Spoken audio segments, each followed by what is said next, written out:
读书简报，全世界读书者、出版者、图书馆管理员的媒体介绍新书、好书，由六度团队制作完成。六度简报的网址是6dobrief.com。大流行见证了名人回忆录的蓬勃发展。英国独立报，大流行见证了名人回忆录的蓬勃发展，强制暂停面对面的工作，为名人提供了创作故事所需的反思和写作时间。由喜剧演员克雷尔·派克 （Claire Parker） 和阿什利·汉密尔顿 （Ashley Hamilton） 主持的名人回忆录读书俱乐部 （Celebrity Memoir Book Club） 审查了超过115本回忆录，发现他们为名人提供了一种永久的方式来吸引注意力和控制自己的叙事。诚实和同理心是创作一本既有趣又有见地的成功回忆录的关键。对于一些人来说，如帕里斯·希尔顿，他可以提供一个重塑品牌的机会，而其他人，如麦迪森啤酒，则用它来说明其他人了解他们的创伤。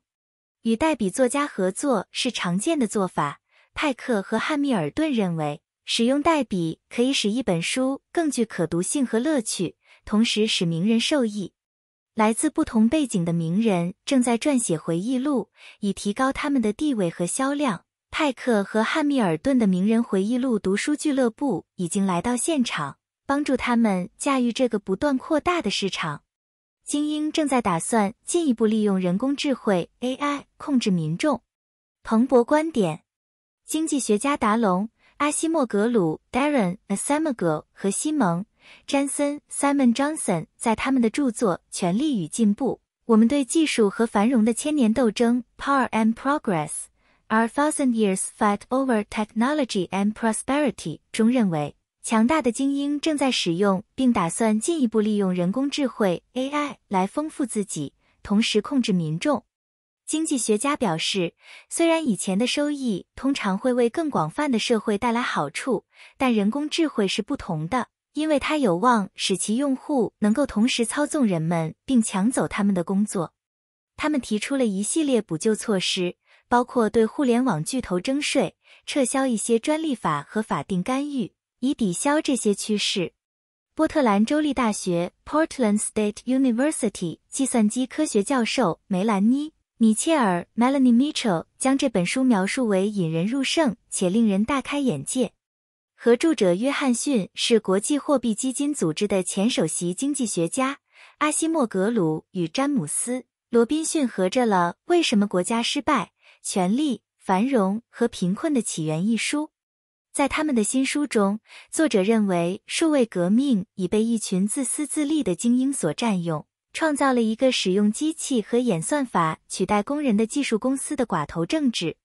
他们认为，机器智慧可以通过公共政策转向机器有用性。他们希望公共政策将受到公众舆论和振兴民主的影响。这本书详细介绍了纵观历史，生产力的提高如何经常导致强大的地主或实业家致富，同时使普通人的生活变得更糟。作者认为，虽然变革往往是由挑战者推动的，但他们不可避免地会被现状所吸引。该书还指出，选举竞争、工会、政治家和改革知识分子等抵消力量可以将技术转向创造共用收益。蚁人与黄蜂女，量子狂热作家否认泄露漫威秘密。英国独立报，漫威蚁人与黄蜂女，量子狂热的编剧杰夫·洛夫内斯否认自己是社交媒体上泄露的一些 MCU 剧透的来源。在一个名为观察者的推特账户在与粉丝略有分歧的情况下反复发布关于 Loveness 的推文后，一个人声称作者实际上可能是该账户的幕后黑手。然而，洛夫内斯在自己的推文中否认了这些指控。近年来，漫威越来越关注保护其版本免受剧透的影响，甚至在网上植入虚假泄密来欺骗粉丝。真正的犯罪可以是一项没有教养的事业，那么为什么我会被吸引去写它呢？ Guardian， 真实的犯罪故事构成了现实生活中的谋杀、强奸、抢劫和欺诈的细节，并不是什么新鲜事，但在现代，这些故事越来越多地被记录下来。该类型的繁荣引发了对利用可怕罪行和受害者隐私问题的质疑。然而，未破获的犯罪和包含大量神秘感的犯罪继续吸引着现代观众。例如，最近媒体对尼古拉·布利 （Nicola Bulley） 失踪和死亡的报道表明，公众对未解之谜的胃口如何消耗甚至有害。这篇文章的作者已经意识到一本关于苏格兰未解决的谋杀案的书。他说，人们不仅对谋杀本身着迷，而且对他们在特定时间和地点的文化意义着迷。真正的犯罪解剖充其量可以成为社会历史的一种缩影形式，揭示以前隐藏的关于时间、地点和社会的东西，并提供对人类本质的重要见解。百老汇传奇人物奇塔、里维拉弹芝加哥、西区故事，以及他对相扑的热爱。Guardian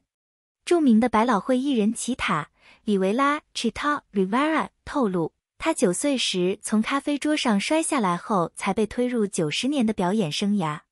原本注定要成为一名修女，但在事故发生后，她被上了芭蕾舞课，以消耗多余的能量。里维拉的职业生涯将她带到了世界上最著名的舞台上，在那里她作为歌手、舞蹈家和演员表现出色。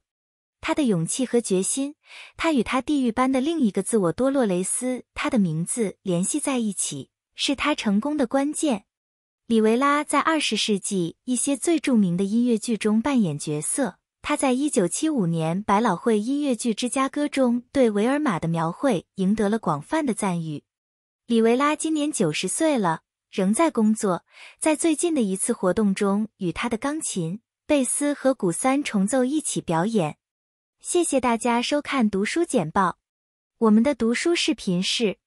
youtube.com/mjbooks， 欢迎前往观赏。